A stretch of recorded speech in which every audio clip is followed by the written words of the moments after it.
Aujourd'hui, l'évangile de Matthieu nous dit « Venez à moi, vous tous qui peinez sous le poids du fardeau, dit le Seigneur, et moi je vous procurerai le repos. »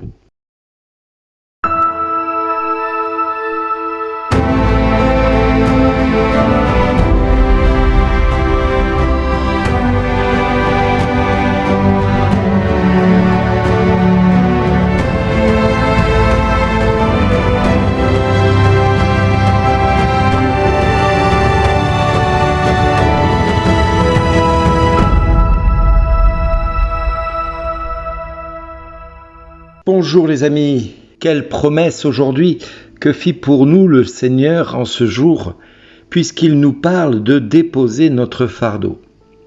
Et nous sommes nombreux à avoir des fardeaux pesants, écrasants, voire même submergeant notre vie au quotidien. Pourtant, Jésus nous invite vraiment à prendre son joug qui est léger, un fardeau léger. Malheureusement pour nous, nous avons tendance à préférer le nôtre à celui de Jésus. Nous avons souvent tendance à oublier que Jésus nous a dit qu'il était facile à porter son fardeau, qu'il était léger.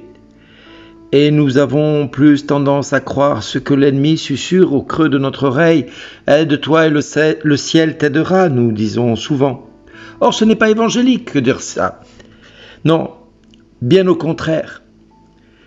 Ce qui est évangélique, c'est ce que Jésus nous demande, de prendre son joug pour devenir ses disciples.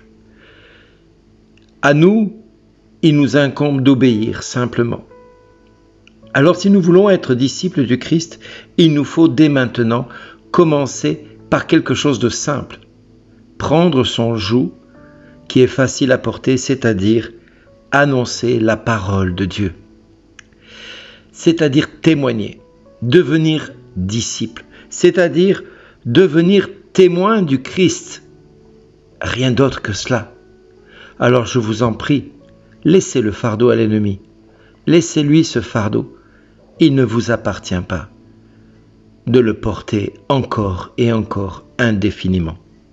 Non, il vous appartient vraiment de nous charger comme tout enfant de Dieu doit le faire, de prendre le fardeau du Christ, puisque lui a porté le fardeau qui était le plus lourd, la croix. Il a porté sur nous nos faiblesses, nos maladies, nos chaînes, les démons qui nous assaillent, les incapacités à pardonner, les incapacités à aimer. Oui, Jésus a pris tout cela sur la croix. Alors à nous de prendre maintenant ce qui est facile. À nous de prendre ce fardeau que Dieu nous demande de prendre parce que c'est celui-là qu'il attend que nous prenions. Alors certes, aujourd'hui nous pouvons penser que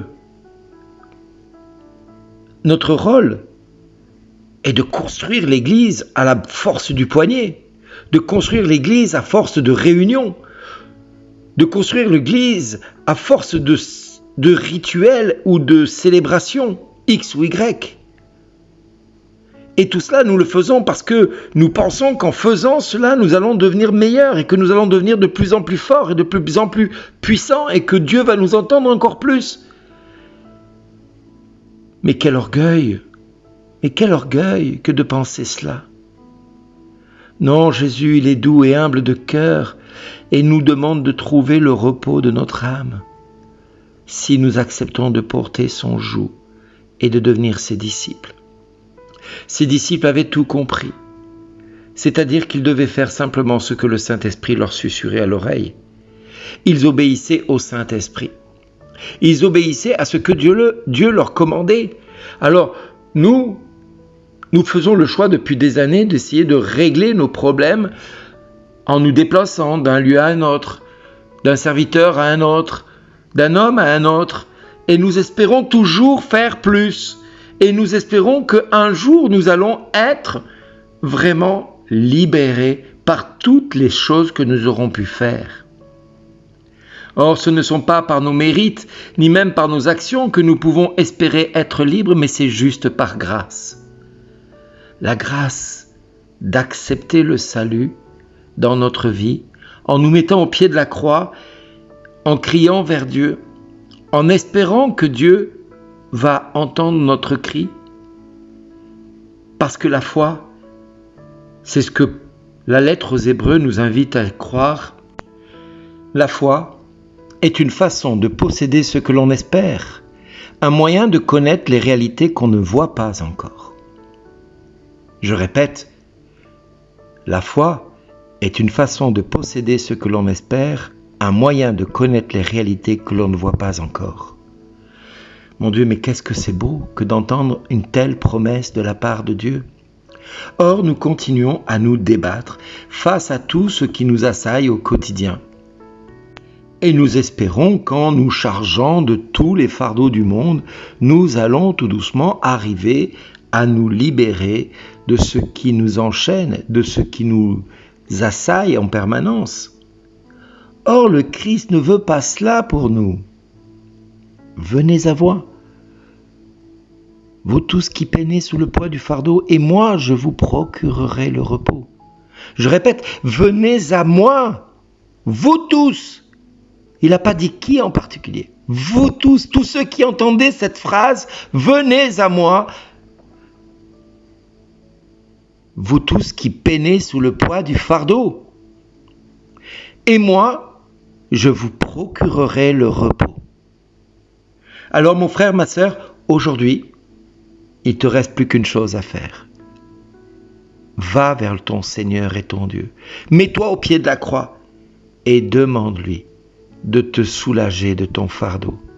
Et prends le sien qui est léger en devenant son disciple, c'est-à-dire en faisant sa volonté, en étant tous les jours à l'écoute de sa parole, en la mettant en pratique et en te souciant du royaume de Dieu et de sa justice, pour que tout le reste te soit donné par surcroît.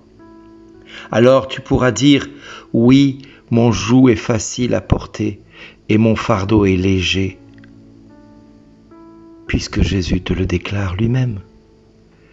Qu'attends-tu pour te soulager, pour te libérer de ce qui t'enchaîne? Mon frère, ma sœur,